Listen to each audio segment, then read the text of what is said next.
Podcast Polda Jogja. Hai sedulur Jogja Istimewa, jumpa lagi dalam Polcast. Polisi punya podcast. Kali ini di Polcast kami akan menghadirkan sosok polisi yang sangat inspiratif. Beliau seorang polisi, juga seorang komandan. Siapakah beliau? Beliau adalah AKP Dr. Heru Meyanto SPD MSI. Panjang banget bukan? Beliau adalah sahabat saya dan saat ini beliau sudah ada di samping kanan saya. Assalamualaikum warahmatullahi wabarakatuh Pak Ustadz. Waalaikumsalam warahmatullahi wabarakatuh Ustadzku.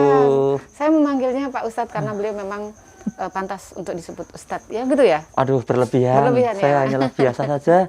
Tidak lebih dari akar rumput. Ya luar biasa. Ini terlihat sekali bahwa beliau itu memang sangat seperti apa katanya, seperti padi ya, semakin tinggi semakin merunduk ya.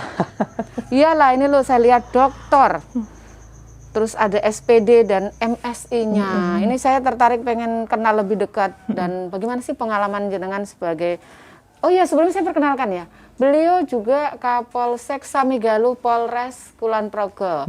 Bisa berkenan buka sejenak biar anggotanya jenengan di Samigaluh yakin bahwa ini adalah Kapolseknya. Iya. Tadadang. Ya, ini Bapak Dr. Heru Meyanto SPD MSI. Monggo digunakan kembali Bapak selama proses berbincang-bincangnya kita tetap menggunakan protokol kesehatan, menggunakan masker, jaga jarak dan nanti kita cuci tangan lagi.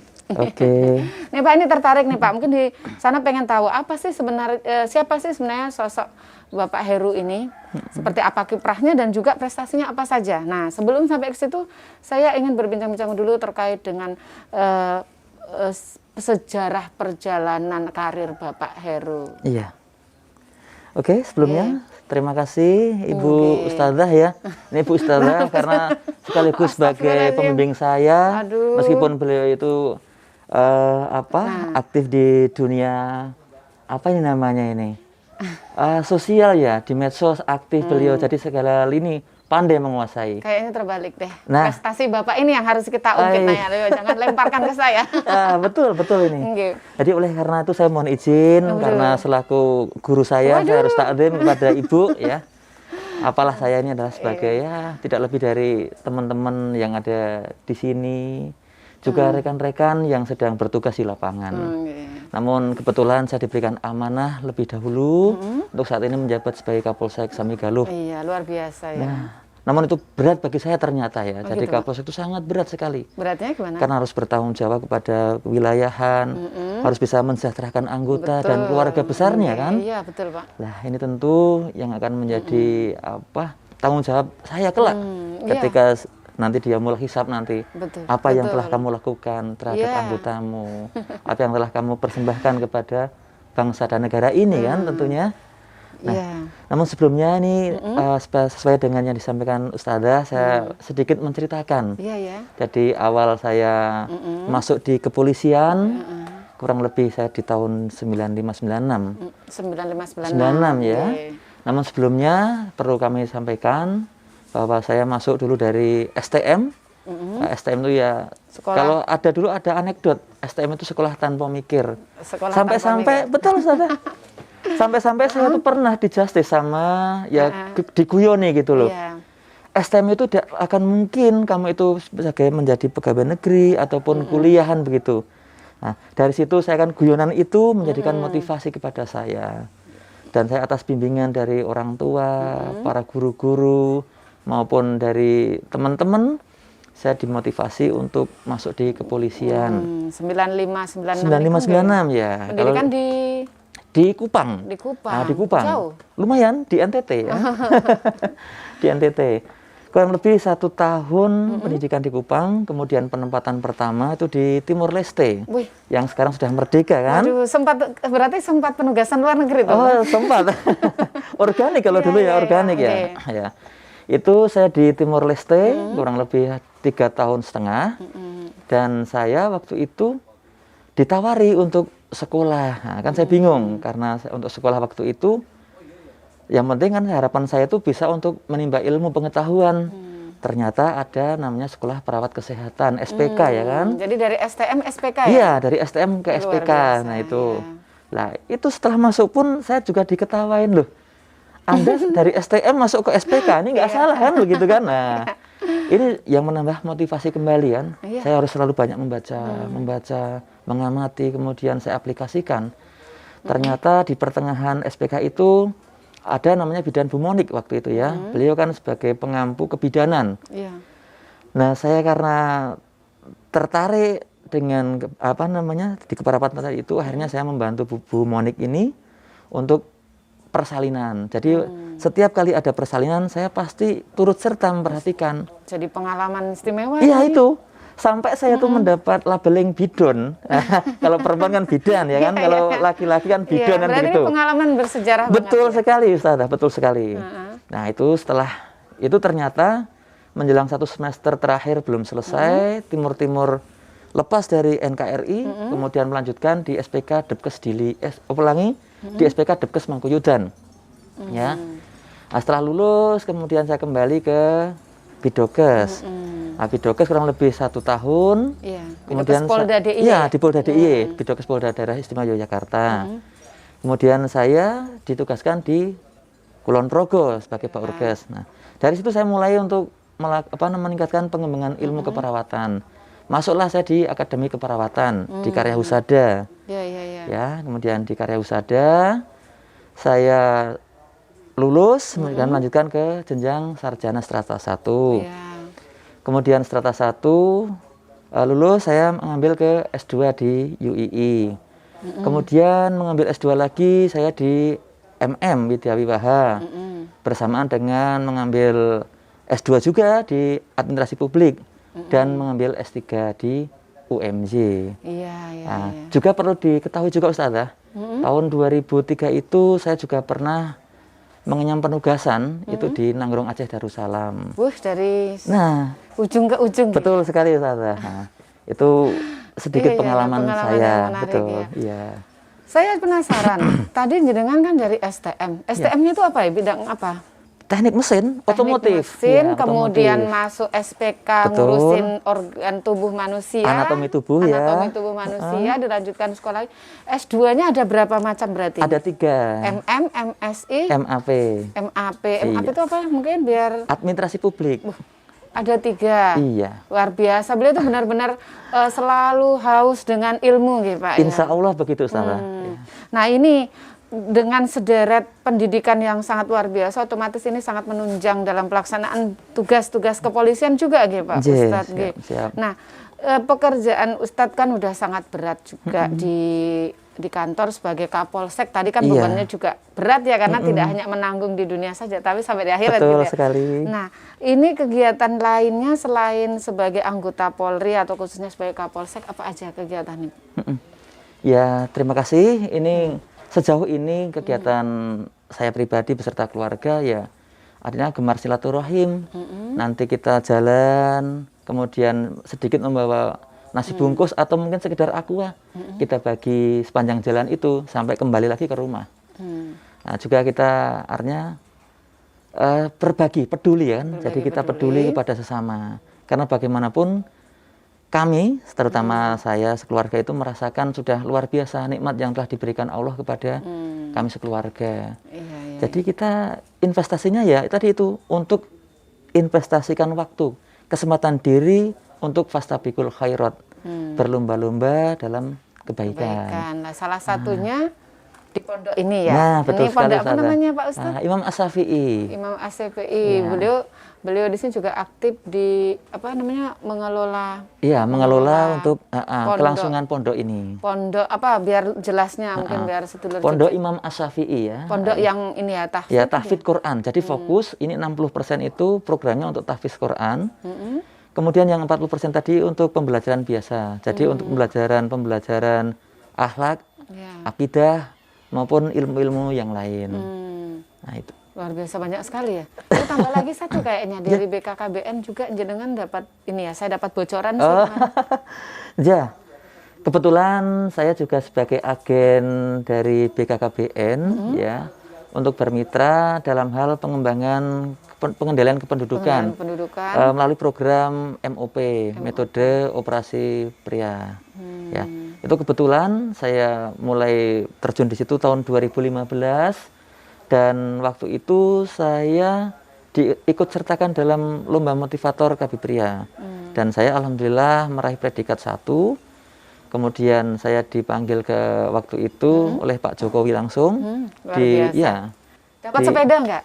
Wah, nggak dapat, belum dapat dulu. Langsung beliau mengundang dan kita diundang dan dapat penghargaan berupa Wirakarya Kencana.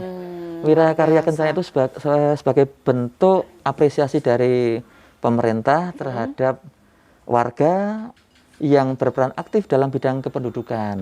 Nah, kebetulan saya waktu itu memang aktif dan dipanggil ke beberapa wilayah sebagai narasumber untuk memberikan motivasi terkait dengan MOP ini.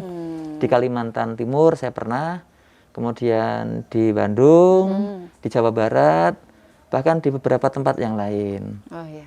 Iya, banyak banget berarti kegiatan Pak Heru ya, luar biasa. Ada undangan untuk memberi motivasi kaitannya dengan kegiatan KB Pria ya Pak ya. Terus kemudian jenengan juga aktif macam-macam kegiatan. Tapi yang saya tertarik satu ini terkait dengan aktivitas jenengan selain menjadi Kapolsek, yaitu aktif dalam mengelola pondok pesantren. Apa namanya? Ya ini namanya Imam As-Syafi'i. Imam As-Syafi'i. Ini seperti apa sih? Boleh saya diberitahu sejak kapan jenengan aktif di kegiatan pondok? Ya. Jadi ini alhamdulillah saya diberikan amanah juga oleh para asatidzah untuk membantu melangsungkan keberadaan proses tarbiyah di sini ya kan, pendidikan. Jadi awalnya tahun 2018 itu kan bermukim di tempat saya. Jadi berawal dari santri ada 25 perempuan itu di rumah saya. Kemudian yang laki-laki itu ada 18 di salah satu tempat juga. Nah, sekian hari sekian bertambah sampailah kemudian panitia, kita bentuk panitia untuk pengembangan mencari tempat. Nah, akhirnya dapatlah tempat di sini sehingga kurang lebih 1,5 tahun, hampir 2 tahun bermukim di rumah saya sampai perjalanan menuju pembangunan ini di sini itu sudah mulai bisa ditempatin, baru pindah di sini. Dan alhamdulillah dari mulai santri itu kurang lebih aja 40-an. Itu sekarang sudah 110. Itu ya 110 santri. Dari putra mana aja, putri. Pak? Dari Kulon Progo sebagian dan ada beberapa santri dari luar Jogja. Yang paling jauh dari Aceh juga. Dari mana sih mereka kok? Yang dari luar Jawa itu jauh juga ya perjuangan mereka untuk untuk belajar menghafal Al-Qur'an ya. Usianya yang ada di sini yang paling kecil. Yang paling kecil itu kurang lebih 12 tahun atau mungkin seusia anak SD ya, SD kelas 6. Dan yang paling besar adalah kita ya kuliah, sudah menjelang skripsi. Dan itu sebagai tenaga pengajar di sini untuk membantu melangsungkan belajar mengajar. Iya. Jadi ini kalau sekolahnya di luar, tapi untuk pondok ini memang dikhususkan bagi para penghafal Quran. Betul sekali, ya betul. Nah, sejauh ini Pak Heru sendiri keterlibatannya di pondok ini seperti apa? Nah, kalau saya di sini saya kadang juga sebagai pengajar juga, sebagai penopang ya dalam kelangsungan di sini apapun. Jadi kita sinergitas.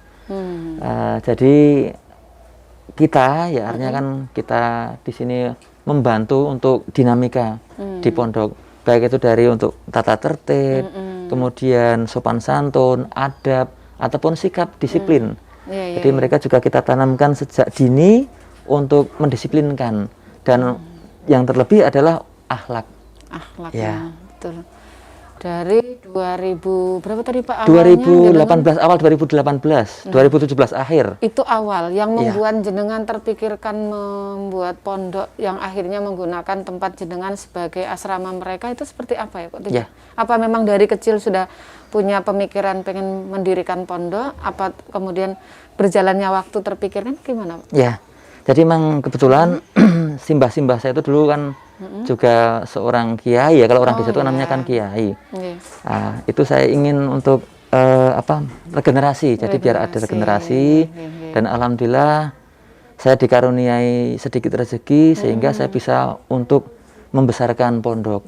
Nah, Masya Allah. iya, seperti itu. Dan selalu akhirnya berjalan dengan baik ya Pak. Betul sekali. Awalnya mendapat santri itu dari mana? Nah, itu Nah, ini anak-anak ini dulu dari mana? ya. Oke, Awal santri kita dulu kan ada namanya dulu ada salah satu pondok pesantren di Kulon Progo yang karena mungkin situasi dan kondisi sehingga mereka harus turun ke gunung.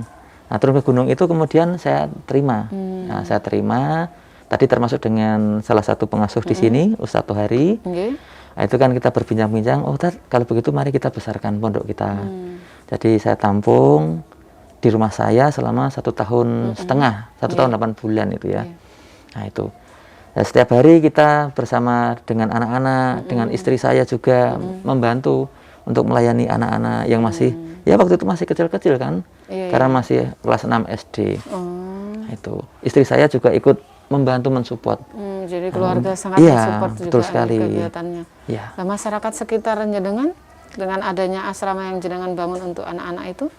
Itu mereka sangat mendukung sekali. Bahkan mereka juga ikut berpartisipasi dalam mungkin menyiapkan bahan makanan, ya. Kemudian memberikan alat-alat tulis juga, karena kan mereka masih pelajar. Masih pelajar. Dan mereka santrinya jenengan ini anak-anaknya anak dari mana sih? Masih orang tuanya mereka ada atau bagaimana? Sebagian itu yatim, sebagian yatim dan sebagian yang kaum duafa. Tapi mereka rata-rata di sini tuh yatim. Okay. Nah, itu berarti respon keluarga dan juga masyarakat sekitar luar biasa ikut berpartisipasi langsung, gitu. Jadi sebelum berada di lokasi ini yang dimana namanya Pak, Tanjung ya? Ini Tunjungan. Nah, sebelum di Tunjungan. Tunjungan Plaza kalau tahunya saya ya, tapi ini di Kulon Progo, Tunjungan, wilayah Tunjungan. Tunjungan, Pengasih. Nah, sebelum di sini di kediaman jenengan apa di mana? Perumahan Dayaan. Perumahan Dayaan itu di depannya, gitu. Iya, Gria Binangun Asri, Dayaan, Pengasih juga. Iya. Nek keluarga dan masyarakat merespon baik dengan adanya pondok yang jenengan bina, bagaimana dengan institusi Polri dalam hal ini? Itu dia, Ustazah. Jadi institusi itu luar biasa. Saya berterima kasih pada Pak Kapolres Kulon Progo, mulai dari Pak Irfan Rifai, kemudian Pak Anggara Nasution, dan sekarang Pak Tartono. Mereka itu semua mendukung 100% apa yang saya lakukan. Dan beliau-beliau itu memotivasi, silahkan kamu kerjakan yang terbaik. Ada kesulitan-kesulitan yang bisa saya bantu, kamu bilang, tinggal nanti ada staf saya yang akan membantu. Nah, begitu antusiasnya beliau itu sampai-sampai saya melakukan setiap buka puasa ini kan ada buka puasa Senin Kamis. Itu mereka sudah menawarkan kapan jatah saya untuk untuk takjilan begitu. Itu dari Pak Kapolres. Malah minta jadwal. Betul sekali, ya. Betul sekali. Berarti memang dari institusi Polri sendiri juga sangat mendukung sekali yang memiliki kegiatan atau aktivitas di luar dinas, betul, ya. Bahkan mereka semua ingin turun tangan langsung. Selain Kapolres, apakah teman-teman dari pihak polisian juga ada yang terlibat dalam hal ini, ikut berpartisipasi, membantu atau bagaimana terkait dengan pondok ini? Oh ya, tentu. Ini bahkan dari anggota, baik itu aparat sipil pun ikut berpartisipasi. Keluarga besar Polres Kulon Progo, kemudian ada yang dari Bidokes juga ada, Polda pun juga ada, banyak juga. Dari personil Polda itu aja juga, ikut di sini juga. Jadi walaupun mereka tidak secara langsung, tetapi tetap support terhadap pesantren yang jenengan kelola ini. Betul sekali. Mudah-mudahan kedepannya semakin eksistensinya semakin banyak yang amin. Nah, keamanannya sendiri seperti apa dalam hal ini dari pihak Polres Kulon Progo sendiri sering datang ke sini juga untuk menengok anak-anak atau gimana? Sering. Jadi ini kita sudah bermitra dengan Satbimas Polres Kulon Progo. Jadi ketika ada pembinaan, edukasi, itu nanti Satbimas turun ke sini. Juga mungkin ada dari Lantas juga, ada narkoba juga terkait dengan kenakalan remaja, reproduksi remaja, ada semua kita kerjasama. Dan kita pakai MOU untuk tertib administrasi, gitu ya? Betul sekali. Luar biasa. Jadi semuanya mendukung. Betul. Dan ini membuat jalannya semakin lancar ya Pak. Amin, karena amin, tidak betul. Banyak kemudahan di dalamnya. Nah, berarti kalau teman-teman dari luar Polda pun, maksudnya Polda lain juga ingin ini ya bisa. Sangat terbuka, kita sangat terbuka ya. Kalau misalnya ada mereka ada anak-anak yang tidak mampu dan mungkin yatim tapi pengen ikut ke sini, prosedurnya seperti apa? Oh iya. Jadi Nggih. untuk masuk sini memang kita ada semacam persyaratan khusus Ustazah. Nggih. Karena ini kan kita fokusnya ke tahfidz. Tahfidz, nggih. Jadi harus minimal mereka itu sudah bisa membaca Al-Quran lancar. Nggih. Kalaupun mereka itu belum bisa, kita ada pondok yang lain. Nah, Pondok lain di mana tuh, Pak? itu kita kebetulan saya baru membangun pondok pesantren itu di Samigaluh. Samigaluh. Oh, Ya, di tempatnya betul jenengan, sekali, Pak, ya? di tempat saya kebetulan. Masya Allah. Udah sampai mana nih tahapnya? Biar kita juga pengen oh, tahu iya. perkembangannya. Ya, jadi alhamdulillah nih tahap sampai hari ini sudah mulai pasang kerpus. Kerpus itu genteng itu di apa namanya? Biar tidak air itu loh, tidak tampuk air. Nah, itu. Berarti selain pondok Darul Quran Imam Syafi'i. Imam Syafi'i ini jenengan di Samigaluh sedang mendirikan. Betul, sedang untuk membangun apa mendirikan. namanya, Pak, ininya? Di sana ada namanya apa namanya? Pondok pesantren Al-Falah. Al-Falah. Itu tahfidz Quran juga. Tetapi lebih kepada yang itu yang dasar. pertama. Kemarin Oke. yang kedua kemudian di Al-Furqon. Al-Furqon itu jadi untuk panti asuhan. Jadi panti asuhan baik itu juga untuk kaum duafa juga. Itu kita buat di situ. Insya Allah. Samigaluh semuanya, dua-duanya. Samigaluh semua, iya. Al-Falah dan Al-Furqon. Al-Furqon. Nah, berarti tadi kita kembali lagi kalau misalnya ada yang anak memang tidak mampu dan ingin, kita akan ke sana dulu. Nek misalnya bacaan Qur'annya belum begitu. Oh iya, bisa nanti langsung di Al-Furqon bisa, Al-Furqon. di Al-Falah juga bisa. Alamatnya di mana itu? Itu di kalau yang Al-Furqon Nggih. itu di Tlogo, Garbosari, Samigaluh. Nggih. Nah, kebetulan kan saya yang mengampu langsung saya di sana. Ya. Kapolseknya gitu. Wah. Gitu. Tapi itu akan memberikan aura positif kalau misalnya sudah ada dasar-dasar kuat untuk membangun sebuah Ya, insya tempat Allah. itu Iya. ya. Al-Falah sendiri deketan dengan Al-Falah dengan Polsek kurang lebih ya 500-an meter di atas Polsek itu. Nggih. Jadi kebetulan kemarin kan sebenarnya pondok Al-Falah itu sudah ada Ustazah. Iya. Nah, cuman karena terlalu banyak santrinya sudah kapasitas tempat sudah tidak terpenuhi. Nah, itu dari salah satu pengurus Al-Falah itu Iya. menginformasikan ke saya kalau ada tanah yang mau dijual. Nggih. Sehingga saya ya tertariklah saya dengan teman-teman, kemudian tanahnya saya beli, saya wakafkan untuk didirikan Pondok Al-Falah Tahfidz Quran Putra. Nah, pengurusnya dari mana saja? Nah, pengurusnya nanti para asatidah dari Samigaluh, dan kita juga nanti akan bekerja sama dengan para ustadzah ataupun ustadz yang ada di sini untuk membantu ya. Berarti jenengan sendiri itu sudah punya apa ya namanya jejaring? Sudah. Ya. Iya. Mungkin mudah mencarinya kalau nggak ada Iya. jaringan ya. Jejaringnya siapa aja ya, Pak? Jenengan hingga dimudahkan membuat membuat pondok Al-Furqon, membuat pondok Al-Falah itu dengan mudahnya itu jaringannya dengan sama siapa aja? Oh, kebetulan pengajarnya. Ya. Kalau pengajaran kebetulan kita dari alumni dari UMY ada. Kemudian dari UIN juga ada. Dan dari luar negeri pun ada. Kebetulan dari Kairo juga ada. Oh, luar biasa.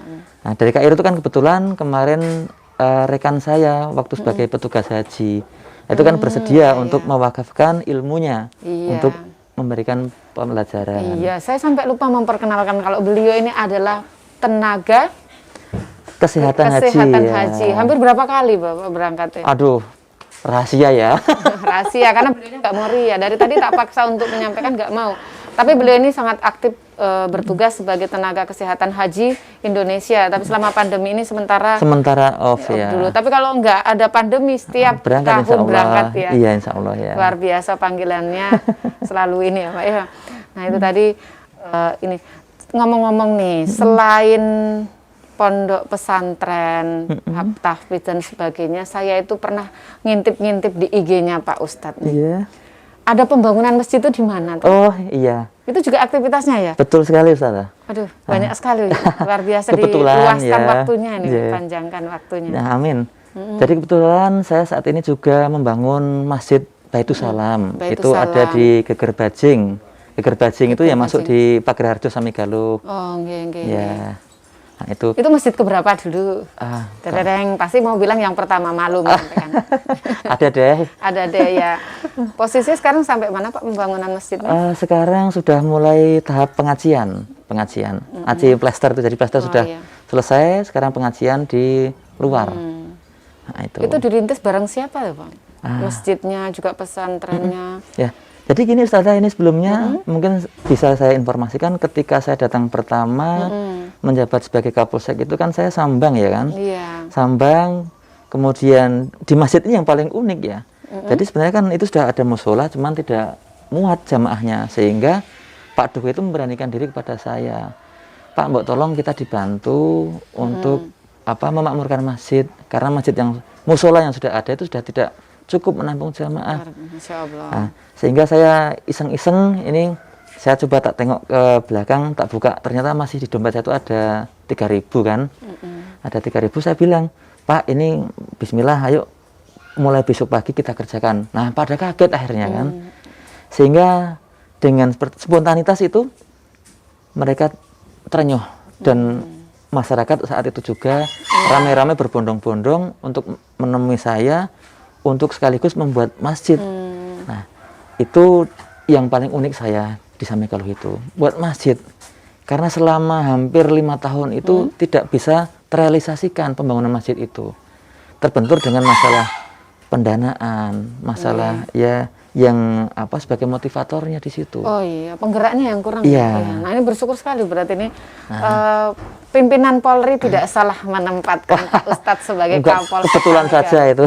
Ya, artinya butuh memang orang untuk yang benar-benar bisa untuk menggerakkan dalam hal pembangunan hal yang seperti itu, karena godaannya lebih banyak.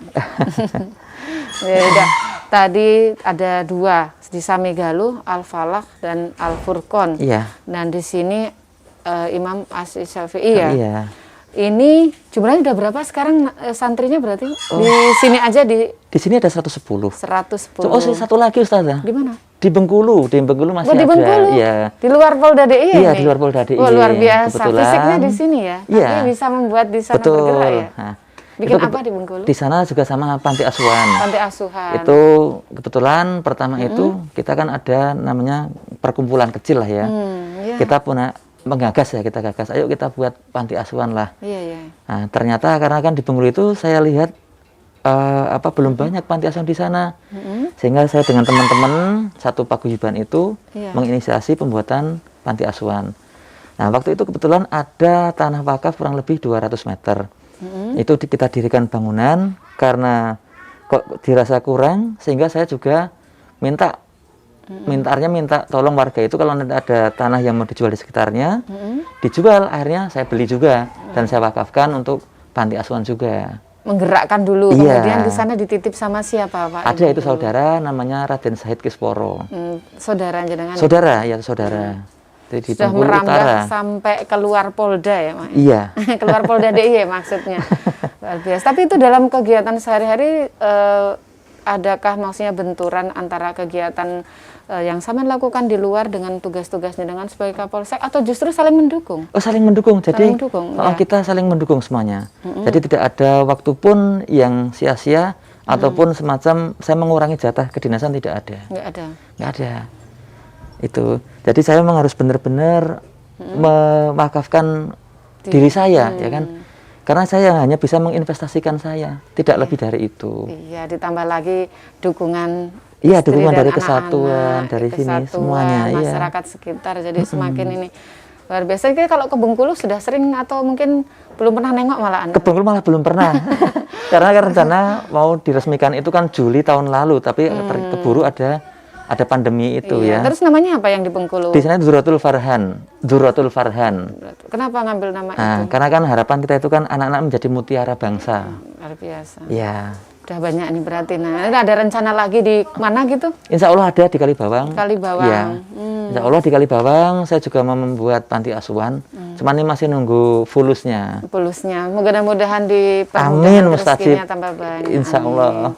Nah, ini Pak Ustadz, dari tadi kan di Bengkulu ada, di Samegaluh ada, di sini ada, terus rencana di Kalibawang. Yang menjadi spesifik atau keunikan dari pondok pesantren Jengan ini apa dibanding dengan pondok lainnya? Ya, kalau saya rasa namanya keunikan di pondok itu ya beda-beda tipis lah ya. Karena kan namanya di pondok itu jelas semuanya kan serba seadanya. Ya. Nah, seadanya. Tapi kita memang ada ciri khusus. Ciri khususnya itu adalah apa itu? Kita disiplin. Jadi kan karena saya kebetulan itu kalau misalnya untuk mendoktrin mereka itu tetap disiplin. Siapa tahu di antara mereka itu ada yang pengen masuk menjadi polisi. Amin. Jadi sudah kita apa namanya semacam generasikan persiapkan dari dini. Iya. Kita siapkan fisik dan mental anak-anak itu. Dengan berbekal hafalan Quran ya. Iya, Luar seperti biasa. itu. Itu.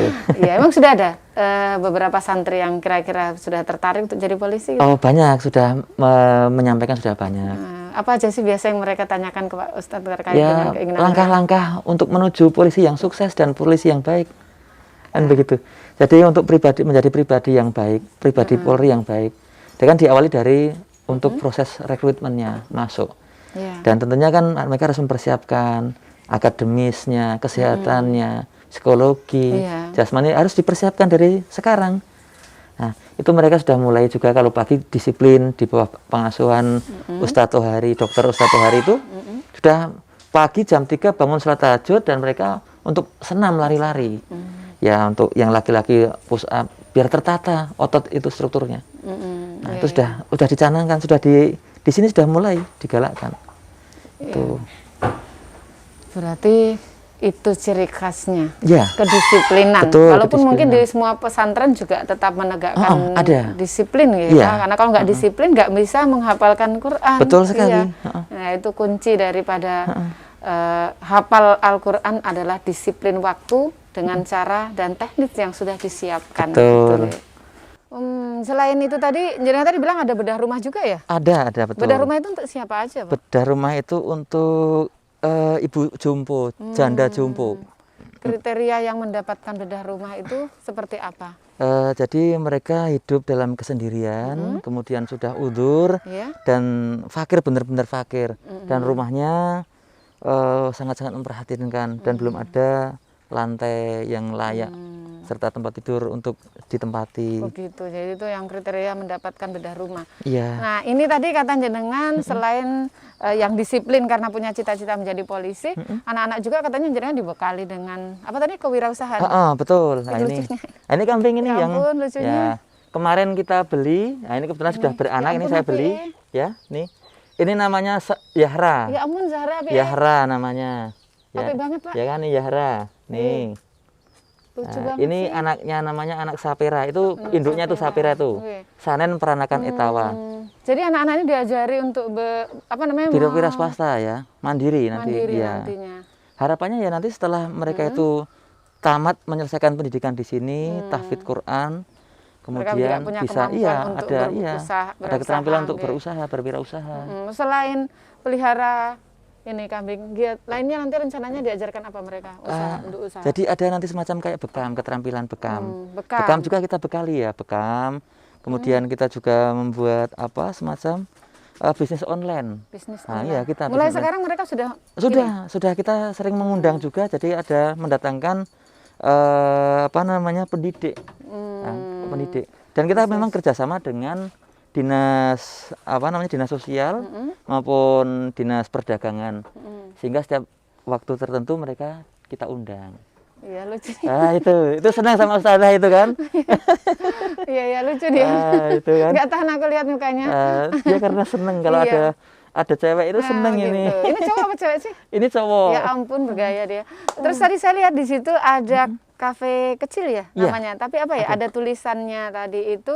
Tulisannya saya lupa hafal Al-Quran atau apa ya? Tafid Imam Tafid. As-Syafi'i ya. Iya, di gerobak itu. Nah, itu katanya untuk kafenya anak-anak Tafid nggih, untuk Iya. jajannya anak-anak ya. Iya, untuk Itu yang anak-anak. mengisi dagangan sih, Pak. Dari kita untuk kita. Oh, Jadi iya, kita artinya kan semacam kayak kantin Iya. kejujuran. Kantin Iya, kejujuran. kita masukkan nanti kembali lagi untuk kita. Biar Iya. tidak jenuh. Biar nggak jenuh, jadi seakan-akan hidupnya mereka di luar pondok, tetapi kehidupannya kehidupan pondok gitu. Betul, nggih? betul sekali. Iya. Nah, kebetulan Ustazah, Iya? saya juga ada semacam kafe ya, kafe warung Oke. kopi, warung bakmi. Iya. Nah, ini kan saya Untuk peruntukkan masyarakat umum? untuk masyarakat umum. Oh, nggih. Nah, ini saya gratiskan. Jadi untuk anak-anak ya anak-anak yatim piatu, kemudian kaum duafa, terlebih di hari Jumat Iya. itu bagi mereka yang hafal surat Al-Kahfi gratis. Nah, Nah, ya kan? Iya. Nah, kemudian kalau untuk Senin dan Kamis juga gratis juga bagi yang puasa. Buat yang puasa. Nah, itu. Buka puasa di sana gratis. Betul sekali, Senin Kamis. Kalau boleh. kalau puasa itu dibuktikan dengan apa? Kejujuran. Kejujuran, hanya kejujuran. Iya. Kejujuran. Saya pengen lihat ini gerobak. Ayo, gerobaknya. silahkan. Pengen tahu ini tadi Yeah. gerobak cinta dan rindu Al-Quran, Betul. tetapi dibentuk seperti angkringan, gitu. Betul sekali. Jadi anak-anak di sini selalu akan membaca ini, tertanam bahwa rasa cinta dan rindu Al-Quran membuat mereka nanti Betul tertarik sekali. untuk terus menghafal. Betul gitu sekali ya.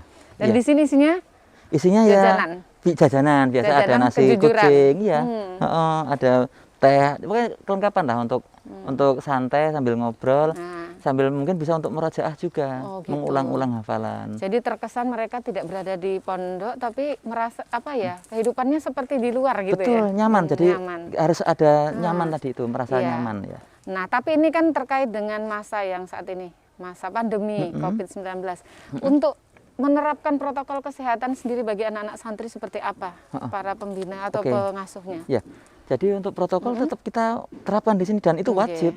Wajib. Jadi setiap ada aktivitas interaksi dengan para asatid maupun santri yang lain, kita terapkan protokol kesehatan dengan menjaga jarak, mengenakan masker, dan cuci tangan setiap saat itu wajib.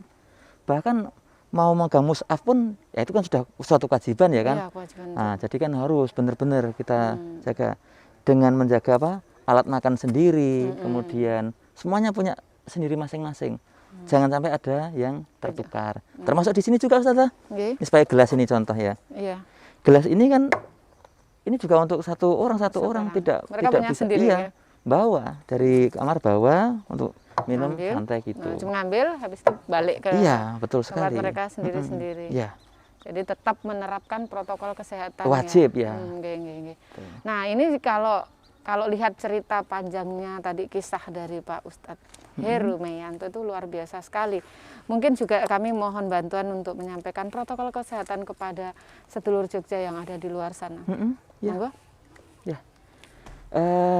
Jadi saudara saudaraku sekalian yang ada di wilayah Kulon Progo, Jogja, dan NKRI pada umumnya, saya menghimbau agar selalu patuh dan taat pada protokol kesehatan.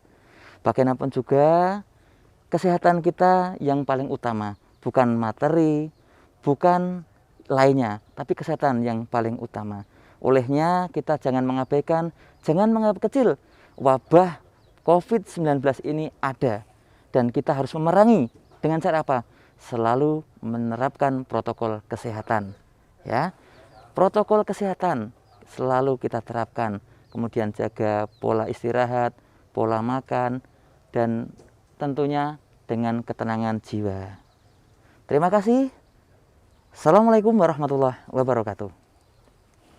Demikian tadi sosok dari seorang Kapolsek Samigaluh AKP Dr. Heru Meyanto SPD MSI dan masih banyak lainnya. Rasanya tidak cukup waktu setengah jam untuk ngobrol dengan beliau, tapi karena waktu juga kita harus selesai sampai saat ini. Jumpa lagi dalam podcast selanjutnya. Podcast Polisi Punya Podcast.